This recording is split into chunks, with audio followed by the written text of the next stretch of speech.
Hai guys, welcome back to my YouTube channel. Selamat datang di Mang Ayu Channel, di channel aku tentunya, bukan channel orang lain. Nah, buat kalian yang klik video ini, pasti kalian lagi bingung gimana caranya menulis yang baik dan benar.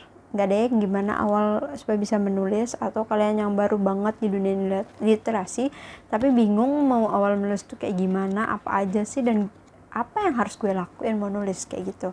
Atau kalian pengen mengembangkan hobi tapi bingung mau nulis itu gimana caranya. Pokoknya intinya kalian lagi bingung menulis gimana caranya dan apa aja yang harus kalian tahu untuk memulai sesuatu agar tulisan kalian itu benar-benar bisa dinikmati oleh orang lain.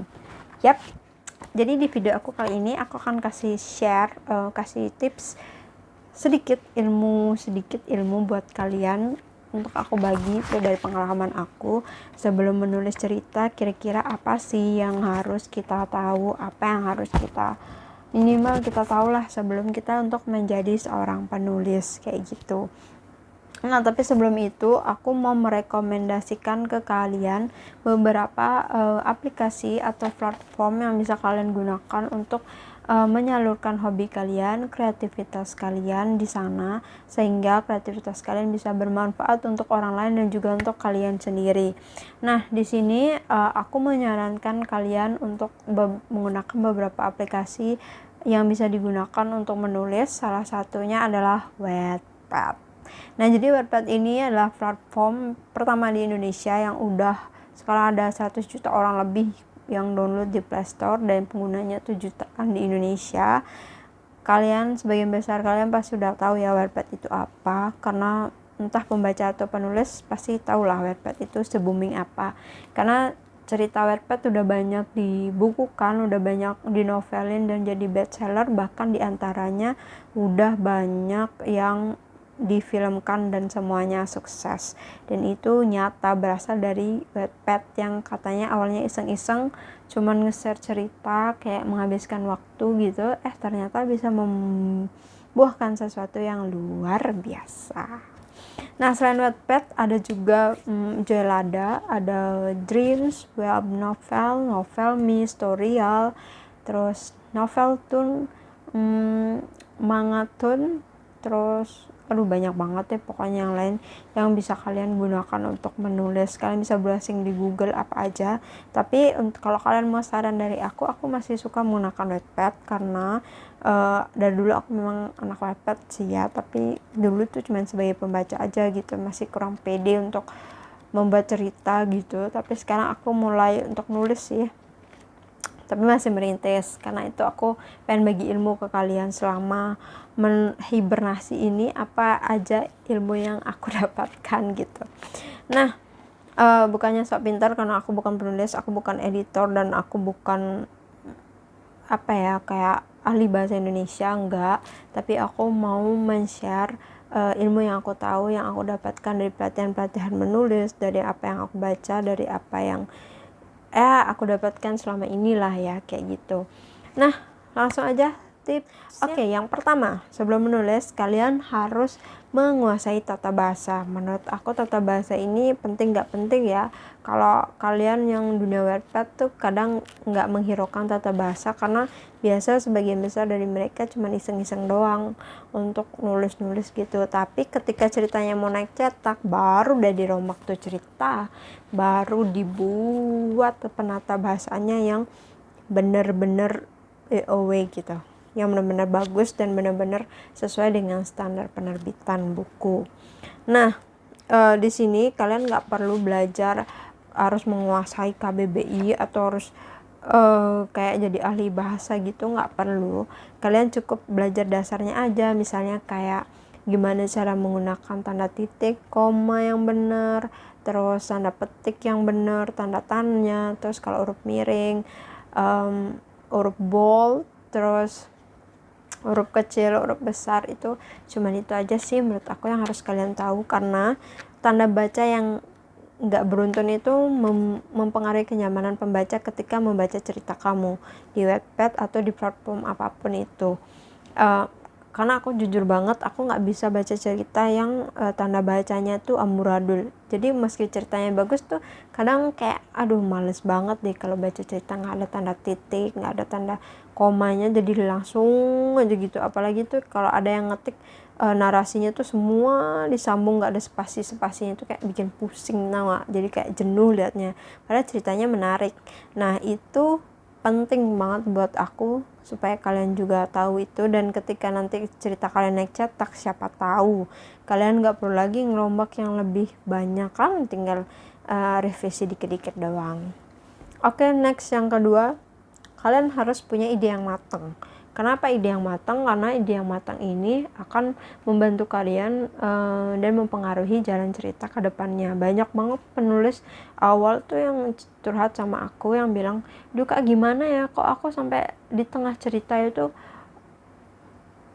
bingung mau kayak gimana lagi," alias writer's block gitu. Kayak sebenarnya writer's block itu karena ide cerita yang kurang matang. Jadi ketika di tengah-tengah tuh jadi kita bingung, ceritanya bakal gimana ya, apalagi ya, kemana lagi ya gitu. Jadi karena nggak dipikirkan sejak awal ceritanya benar-benar A sampai Z tuh mereka nggak memikirkan, hanya memodalkan cerita mentah kemudian langsung eksekusi.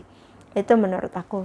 Ide yang mentah itu kayak misalnya bad boy dan bad girl ceritanya, udah deh, gue punya cerita nih bad boy bad girl, langsung deh eksekusi. Jadi bingung kan, karena nggak dipikirin. Tapi cerita yang matang itu adalah kita berpikir, ceritanya bad boy dan bad girl, berarti nanti bad boy ini bakal begini, dia sama bad girl begini, ada skandal begini-begini, akhirnya membuat mereka harus begini-begini gitu. Jadi udah dipikirkan, kalian harus mikirin A sampai Z ceritanya di otak kalian ini. Kalian udah harus tahu awalnya gimana, endingnya kayak gimana, tinggal nanti nyusun konflik kecilnya menuju konflik terbesarnya kayak gitu. Jadi kalian udah tahu ceritanya bakal kemana, cuman nanti memang mau mengeksekusinya pasti selalu ada tantangan. Karena tantangan kelogisan, logis nggak ya kalau karakternya begini tiba-tiba begini gitu. Yang ketiga, kalian harus buat catatan kecil. Jadi di catatan kecil itu kalian merumuskan semua aspek cerita. Kalian bisa mulai bikin sinopsisnya, nggak perlu sinopsis yang wah atau yang bagus banget kayak kalian mau mengajukan kepada editor, tuh nggak perlu yang kayak gitu. Yang penting catatan kasar tentang cerita kalian, awalnya begini, akhirnya akan begini, konfliknya ini, udah gitu aja.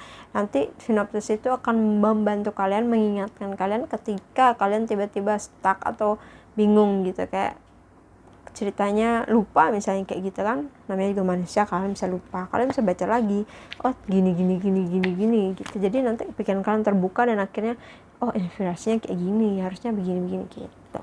Selain sinopsis juga di catatan kecil itu kalian harus mulai memikirkan kayak nama tokohnya siapa, karakternya gimana, ciri-cirinya dia kayak gimana, latar belakangnya dia kayak gimana, latar ceritanya gimana, sedih atau senang, terus nanti amanatnya apa, boleh juga, atau unsur-unsur lainnya gitu.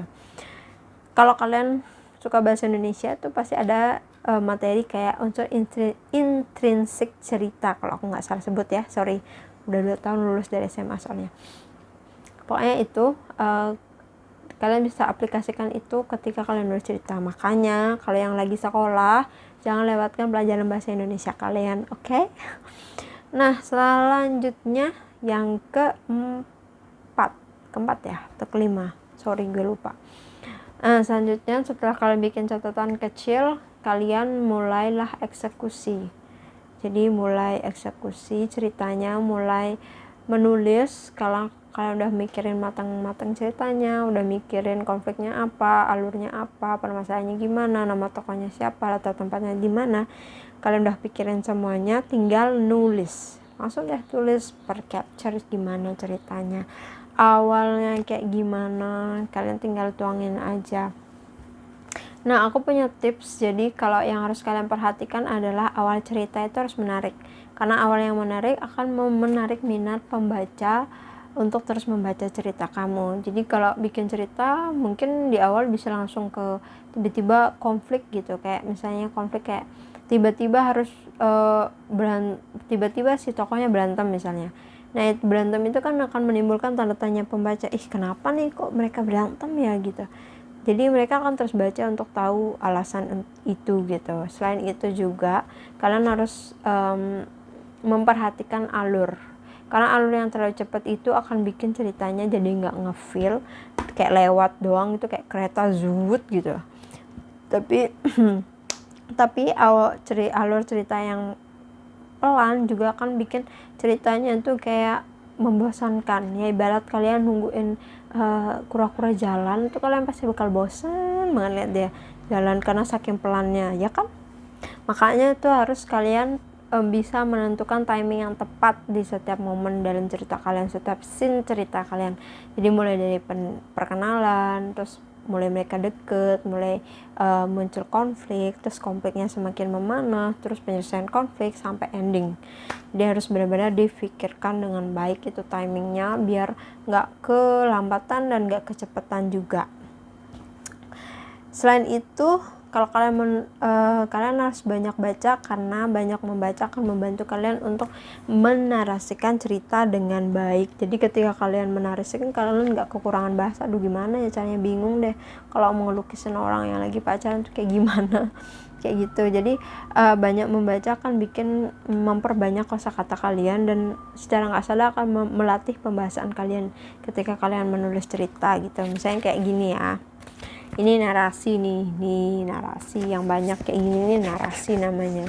Jadi kalian akan banyak kosakata, dan ketika kalian menulis narasi itu, kalian nggak akan bingung atau narasinya jadi kaku atau benar-benar jelek. Menurut aku ketika narasi seseorang penulis itu kaku, itu kelihatan banget dari narasi. Penulis itu udah lama nulis, penulis itu udah ngerti dunia kenulisan, sama penulis yang benar-benar baru belajar nulis, itu kelihatan banget, dan kalian harus asah itu.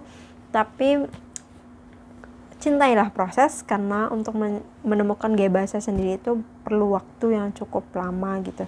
Nggak langsung bim salah bim tring gitu kalian langsung pinter, nggak gitu. Jadi semuanya ada prosesnya, kalian harus sabar, tekun, dan terus menikmati proses itu. Jangan menyerah karena vote yang sedikit atau karena kritikan orang-orang. Terus belajar dan terus grow up kayak gitu. Jadi terus semangatlah kayak aku gitu. Nah, jadi itu dia tips dari aku tentang apa aja yang harus kalian tahu sebelum nulis. Itu cuma bayangan kasar aja untuk awal-awal buat kalian yang masih nol banget dunia literasi. Setidaknya kalian punya bayangan kalau nulis itu gini loh, sistematisnya ini.